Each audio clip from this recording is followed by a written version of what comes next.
ကျမဒီနေ့အုံနှုတ်ခေါက်ဆွဲကိုအမြန်ဆုံးလေးနဲ့ပကံလုံးစီးပြီးတော့ချက်ခဲ့ပါလေ။အုံနှုတ်ခေါက်ဆွဲထဲမှာဘူးသီးကြော်လေးလည်းစားချင်တာဆိုတော့ကိုယ်တိုင်ကြော်ခဲ့တယ်။ကျမယောဂတစ်မျိုးတော့နည်းနည်းဖြစ်နေတယ်ရှင်။ဘူးသီးကြော်တွေပါတယ်ဆိုလို့ရှိရင်အပြင်ကနေကျမဝယ်မစားချင်တဲ့ယောဂတော်တော်လေးဖြစ်နေတယ်။ကိုအပြင်ကအခွန်မကျွတ်ကလေးကိုကြိုက်တယ်ဆိုလို့ရှိရင်ကျမမုန်းနဲ့ဆက်နီအတိုင်းလိုက်ဆက်ကြည့်ပါအရင်အဆင်ပြေပြီးတော့စားလို့လည်းကောင်း။ရွှေလိပ်ပြအကြော်မုံ3စွန်းဆိုလို့ရှိရင်ကျမကပဲအစိမ့်မုံကို1စွန်းထည့်လိုက်တယ်ရှင်။အဲ့ဒါဆိုလို့ရှိရင်မလေးရတယ်။ဒဲနီနဲ့ဒီအကြော်ကြီးကြော်လို့ရှင်ဘာပဲအကြော်အဆင်မပြေဘူးရှင်ဒါပေမဲ့အခုလောလောဆယ်ကျွန်မ gas ကကုန်နေတော့ကျွန်မဒီဒဲနီလေးနဲ့ပဲကြော်ခဲ့ပါတယ်တက်တုံကြော်လေးလည်းကျွန်မကြော်ခဲ့လိုက်သေးတယ်နှစ်တီပိုနေလို့လေကျွန်မရဲ့အကြော်လေးရဲ့အယောင်လေးတွေကိုကြည့်ပါအပြင်မှာကျွတ်ကလေးနဲ့ကြာရှည်လဲအထားခံတယ်တော်တော်နဲ့ပျော့မသွားဘူးအရန်စားလို့ကောင်းတယ်ဒီမုန်းနစ်ဆက်နီလေးအတိုင်းလိုက်ဆက်ပြီးတော့ကြော်စားကြည့်ကြပါနော်ကျွန်မအုံနှုတ်ခေါက်ဆွဲချက်ဖို့အတွက်ကိုရင်းတွေအိုးတဲထားလိုက်တယ်ပြီးကြညပြုတ်ထားတဲ့ချက်ချက်တော့ရိုးတွေပြုတ်ထားတဲ့ချက်ပြုတ်ရည်လည်းထည့်လိုက်တယ်ပေါ့နော်အစိမ်းကိုလည်းအခုပြထားတဲ့ပမာဏအတိုင်းရည်လေးနဲ့အပြင်မှာတက်ဖြော်ထားလိုက်တယ်ဘဲမုတ်တွေကိုတော့တေချာလေးကြည့်အောင်ဂရုတစိုက်ဖြော်ပေးရတယ်ဘာဖြစ်လို့လဲဆိုတော့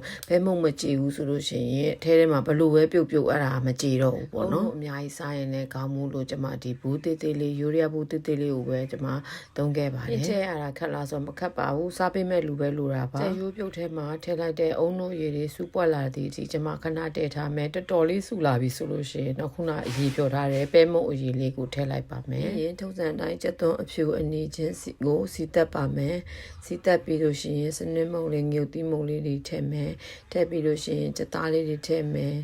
အဲ့ကြက်သားလေးတွေကိုနည်းနည်းလေးအညီနဲ့ပြအောင်လုံးပြီးသွားပြီဆိုလို့ရှိရင်မနေ့က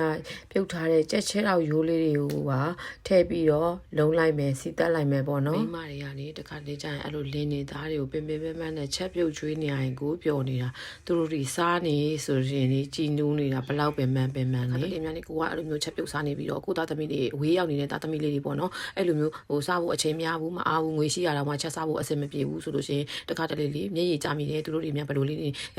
စားနေကြမလဲဒါလေးတွေများသူတို့အရန်ကြိုက်တာဟိုကလေးတွေဆိုလဲသူကအရန်ကြိုက်တာဆိုလဲစိတ်နဲ့မိဘတွေမှာမပြောနိုင်ကြဘူးနော်ဘသူတေငတေးမရင်ပြီးရောဆိုရဲမိဘတွေကလည်းလောကမှာဒူးနဲ့ဒီပါသိဘူးလေသူတိုင်းနဲ့သူကံမဲ့ခံပေါ့ဆိုရဲပြောတယ်မိဘတွေကခုနကကျမပြောတယ်